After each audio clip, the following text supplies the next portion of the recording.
Assalamualaikum, selamat siang, mas-mas kalian. Waalaikumsalam, selamat siang, Mas. Oke, sebelumnya terima kasih nggih telah menyempatkan waktunya untuk hadir pada edukasi yang akan saya berikan hari ini. Oke, kalau boleh tahu di sini Mas Ical dan Mas Erik ini emang terpilih karena untuk saat ini dari keluarga panjenengan ada yang sedang ada di ICU nggih. Iya, Oke, Mas. kalau begitu mungkin di sini saya izin menjelaskan sedikit terkait dengan infeksi nosokomial karena ini merupakan hal yang penting di rumah sakit ini, Mas. Apalagi saat ini dengan kondisi keluarga Mas-mas yang sedang ada di ruangan ICU. Oke, sebelumnya dari penjaringan apakah sudah ada yang tahu terkait dengan infeksi nosokomial? Kebetulan dari saya sendiri masih belum tahu, Nurse belum tahu banyak terkait dengan infeksi nosokomial itu seperti apa gitu. Oke, mungkin akan saya jelaskan aja biar nanti sama-sama tahu. Kita di sini sama-sama belajar ngeten ya. Untuk waktu yang saya butuhkan kurang lebih 15 menit. Apakah dari Mas Ical dan Mas Erik bersedia? Bersedia. Oke, kalau bersedia, oke langsung saja saya jelaskan di slide berikutnya. Oke, Mas, di sini untuk saat ini tercatat 90 juta kasus atau ini sama dengan 9% ya prevalensinya terjadi infeksi nosokomial di dunia. Jadi dari ibaratkan dari 100 orang yang melakukan rawat inap, 9%-nya itu mengalami infeksi nosokomial, Mas. Nah, infeksi nosokomial ini sering terjadi di beberapa setting rumah sakit, misalnya di ICU dan juga di instalasi gawat darurat biasanya, Mas. Oke, boleh di next slide lagi. Nah, ini ya untuk penjelasannya dari apa sih infeksi nosokomial itu gitu. Jadi infeksi nosokomial ini merupakan infeksi yang terjadi pada pasien saat mereka dirawat di rumah sakit atau fasilitas kesehatan katanya Mas. Jadi saat pasien ini datang itu belum ada penyakit ini, tapi saat sudah melakukan rawat inap di rumah sakit akhirnya malah mendapatkan penyakit ini gitu ya. Jadi infeksi ini bukan sesuatu yang sudah ada, tapi pasien ini mengalami infeksi atau infeksinya itu muncul saat pasien sudah berada di rumah sakit. Nah, ini biasanya selama lebih dari 48 jam. Jadi infeksi ini bukanlah pasien ini mengalami infeksi lalu dirawat, tapi emang pasien ini dirawat lalu malah mendapatkan infeksi.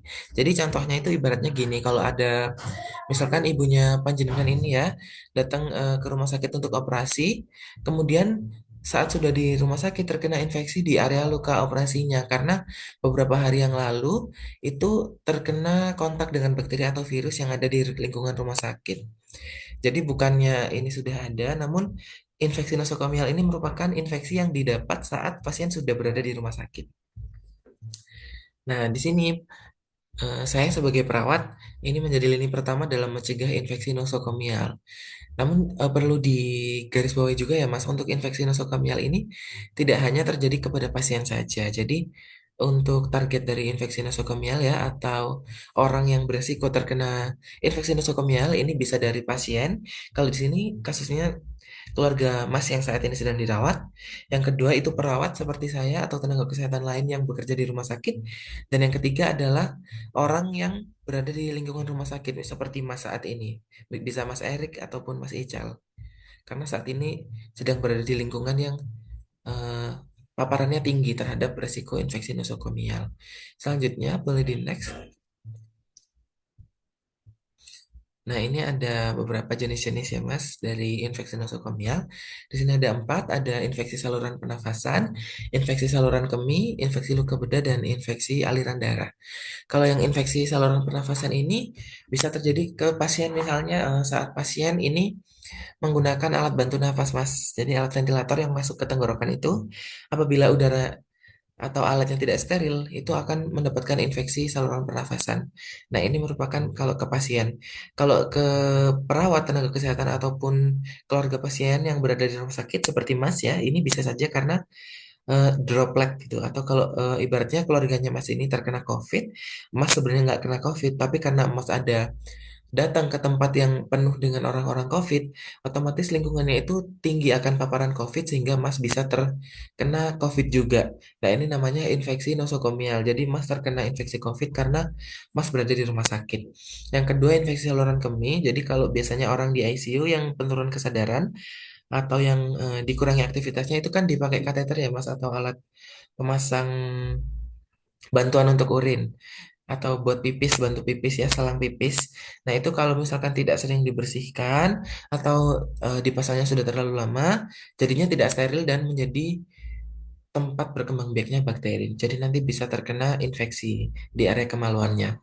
Kemudian yang ketiga, seperti yang saya jelaskan di awal tadi ya, infeksi luka bedah.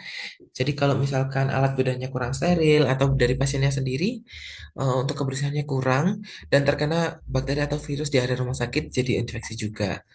Dan yang kelima ini infeksi aliran darah, ini yang paling berbahaya Mas. Jadi biasanya kalau misalkan keluarga panjenengan ada yang habis disuntik, nah ini biasanya jarum suntik itu kan dari rumah sakit, beberapa rumah sakit ini diletakkan di trollernya itu ya Mas, di meja yang di lacinya itu. Nah, alhamdulillah kalau di rumah sakit kami ini sudah tidak menggunakan teknik demikian karena untuk mengurangi resiko infeksi nosokomial ini Mas. Nah, biasanya kalau jarum suntiknya atau suntiknya masih ada di troli itu biasanya diambilkan sama anak-anak. Kalau nggak sengaja terus tertusuk. Nah, kalau pasiennya itu terkena HBsAg atau HIV itu kan akan tertular. Nah, ini nah jadi tertular melalui aliran darah. Jadinya infeksi nosokomial yang lewat darah. Nah, ini tuh penjelasan menurut Han dan juga Sia. Boleh di next slide. Selanjutnya ada beberapa penyebab infeksi ya, Mas. Ada patogen dan juga lingkungan, prosedur, dan juga kondisi pasien. Untuk patogen ini jelas. Jadi terpapar oleh jamur, bakteri, ataupun virus, sehingga nanti terjadilah infeksi itu. Gitu ya. Ini sangat sering banget terjadi di rumah sakit dan ini sangat berbahaya karena seringkali resisten ya, terhadap antibiotik. Jadi kalau eh, ini tuh resisten itu atau bisa dibilang kebal gitu loh Mas. Jadi kalau dikasih antibiotik itu nggak memberikan reaksi. Yang kedua ini ada beberapa faktor lingkungan ya. Misalkan permukaan yang sering disentuh, gagang pintu, meja.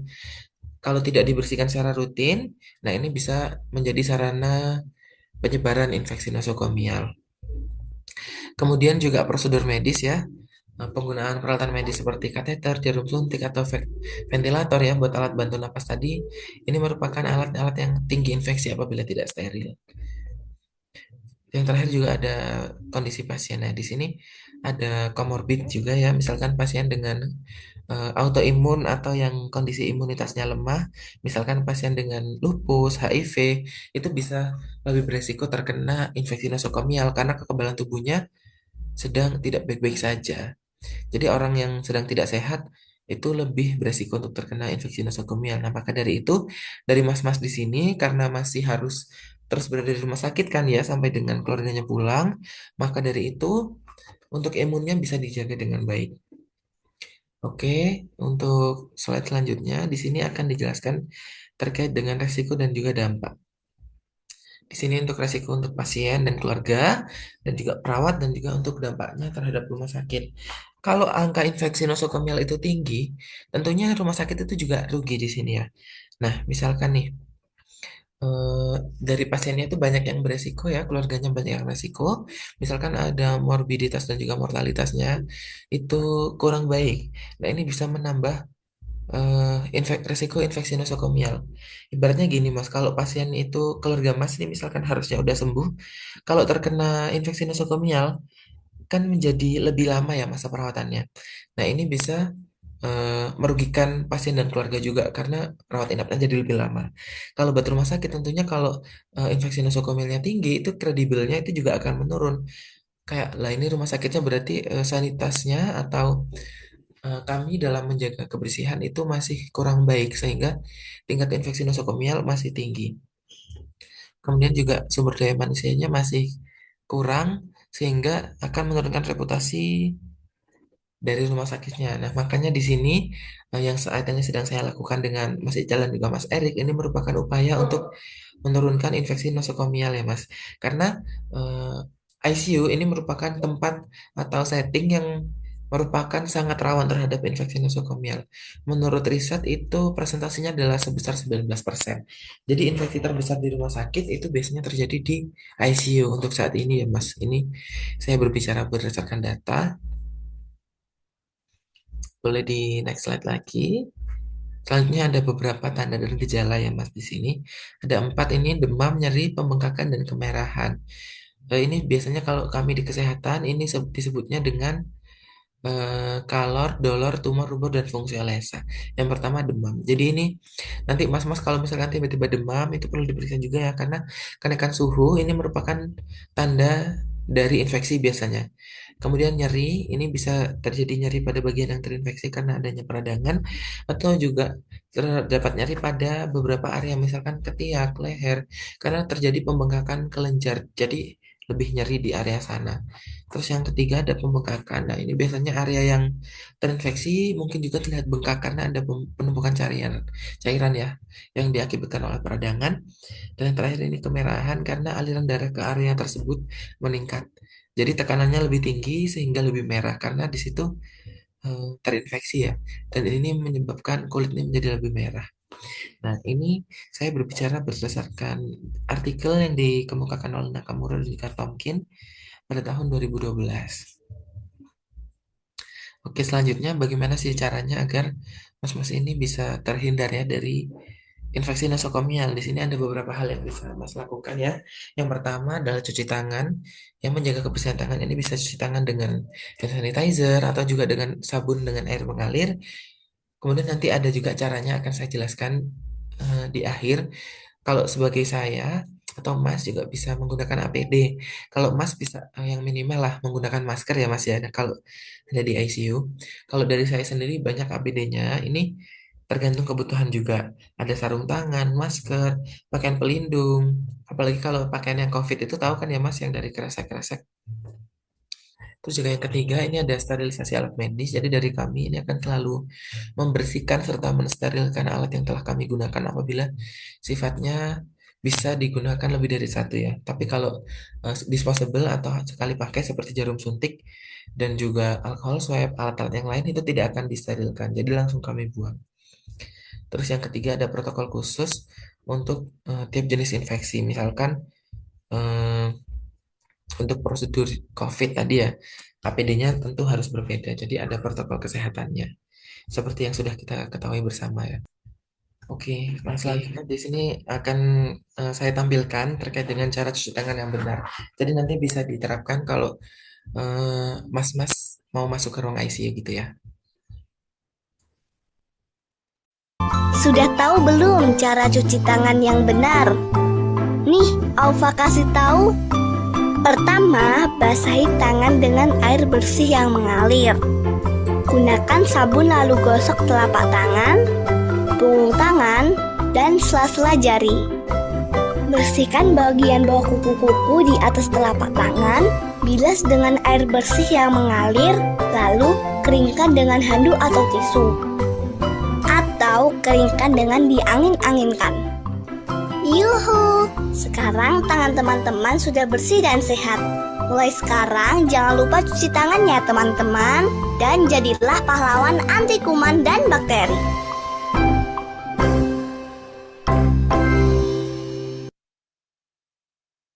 Oke, ini tadi itu merupakan langkah-langkah cuci tangannya. Jadi ada 6 langkah ya, bisa diterapkan nanti. Boleh di next slide lagi. Selanjutnya ini ada peran saya di sini ya, perawat dalam pencegahan infeksi nosokomial. Yang pertama, ini adalah edukasi pasien dan juga keluarga ya yang saat ini sedang saya lakukan dengan Mas Ical dan juga Mas Erik ya. Di sini saya memang bertugas untuk memberikan informasi terkait dengan cara menjaga kebersihan dan mencegah infeksi selama keluarga Mas atau juga bisa jadi nantinya naudzubillah min dzalik apabila Mas harus ada di rumah sakit, itu harapannya bisa menerapkan cara pencegahan infeksi nosokomial ini ya dengan cara cuci tangan 6 langkah tadi lah minimal. Kemudian menggunakan masker dan lain sebagainya. Terus yang kedua juga kepatuhan terhadap protokol. Nah, di sini saya harus memastikan bahwa orang-orang yang ada di lingkungan ini ya Mas, apalagi saat ini ada di ICU ya, intensive care unit dengan orang-orang kondisi kesehatannya sedang turun. Jadi di sini saya harus memastikan kalau orang-orang yang ada di sini itu patuh terhadap protokol kesehatannya. Jadi nanti kalau misalkan ada perawat yang marah apabila misalkan dari Mas Ejal atau Mas Erik masuk ke ICU tidak pakai masker, nah itu emang merupakan salah satu kewajiban kami ya Mas. Jadi mohon maaf apabila dalam penyampaiannya nanti akan sedikit tegas.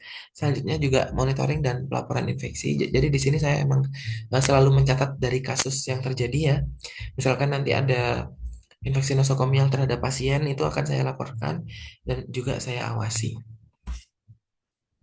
Oke, mungkin untuk penjelasannya sudah selesai Mas. Oke, boleh di next slide. Nah, ini referensi yang saya gunakan ya, Mas. Jadi nanti kalau Mas Iqbal dan Mas Erik mau baca-baca jurnalnya, itu sudah ada linknya juga. Nanti PPT-nya akan saya bagikan. Oke, mungkin ini aja, Mas, penjelasannya terkait dengan infeksi nosokomial. Mungkin dari Mas-Mas apakah ada pertanyaan?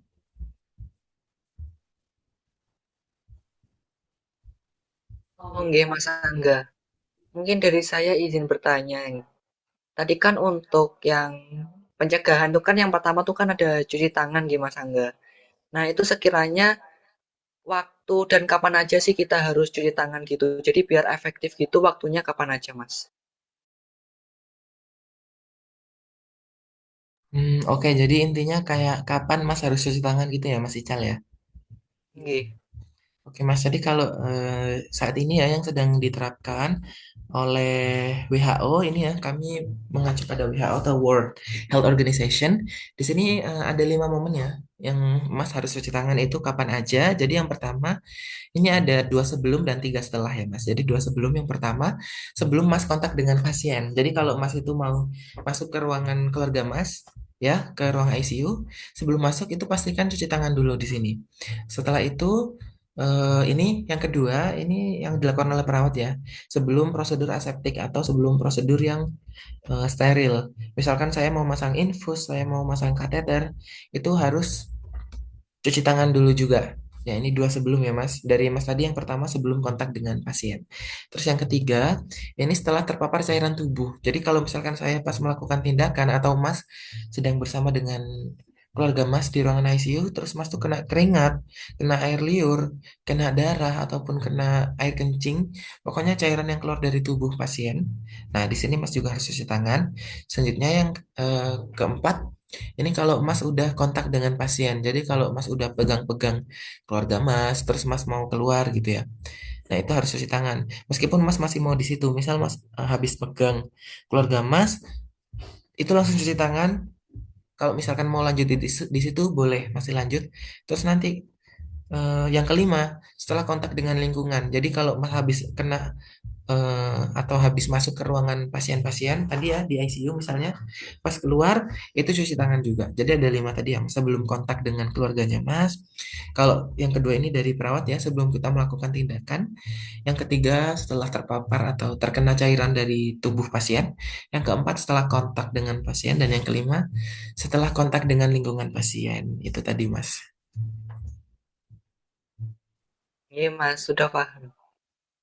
Makasih, Mas. Ya, Alhamdulillah kalau sudah paham. Selanjutnya apakah dari Mas Ical atau Mas Erik ada mau tanya lagi Mas? Sudah, Mas. Insya Allah sudah, Mas. Ya, Alhamdulillah kalau sudah cukup. Kalau begitu mungkin di sini saya izin melakukan evaluasi dari penjelasan yang telah saya sampaikan tadi ya Mas. Jadi nanti Mas bisa menjelaskan sebisa Mas aja. Mungkin di sini dari Mas Erik dulu kali ya mungkin. Kira-kira dari Mas Erik tadi bisa menjelaskan ke saya nggak Mas? Singkat aja nih. Kira-kira infeksi nosokomial itu apa gitu?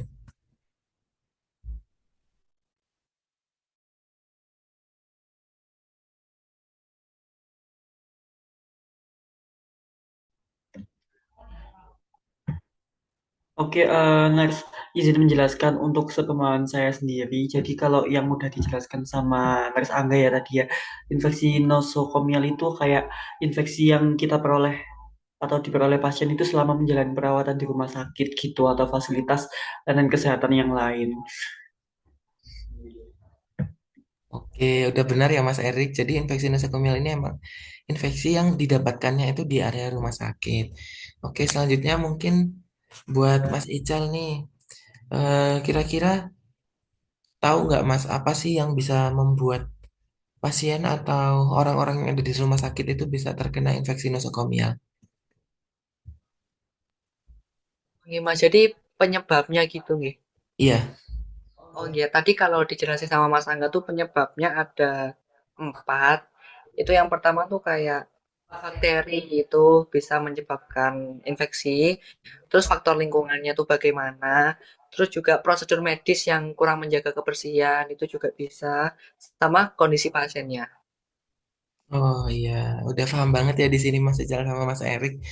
Oke Mas, kalau begitu berarti di sini untuk edukasinya saya cukupkan di sini saja, nggih. Semoga apa yang saya sampaikan tadi bisa diterapkan oleh Mas Ijal dan Mas Erik sehingga Mas Ijal, Mas Erik dan keluarga ini dihindarkan dari infeksi nosokomial. Ngoten nggih, Mas. Nggih, terima kasih sudah meluangkan waktunya juga. Mungkin dari saya mohon maaf juga ya Mas kalau selama agenda edukasi hari ini terdapat kesalahan atau hal-hal yang kurang berkenan lah buat Mas Rizal atau Mas Eri. Oke, terima kasih Mas. Eh, dapat saya akhiri saja ya.